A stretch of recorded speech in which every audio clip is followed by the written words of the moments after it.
এই পর্যন্ত আমি মনে হয় সবচেয়ে কঠিন সময়টা কাটাচ্ছি।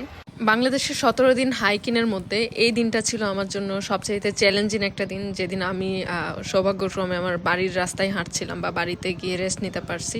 আর আমার বোন, মা, ভাবি সবার সহযোগিতায় হচ্ছে আমি আলহামদুলিল্লাহ সুস্থ হয়েছে। আমার পায়ের অবস্থা দেখেন কি অবস্থা হয়েছিল, আর ওই দিন আমার অ্যান্টিবায়োটিক পর্যন্ত দেওয়া লাগছে।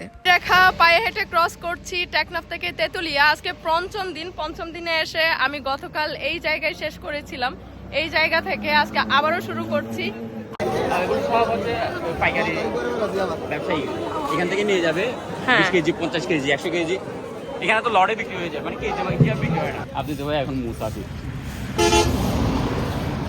আমরা সবাই মুসাফির দিনের জন্য।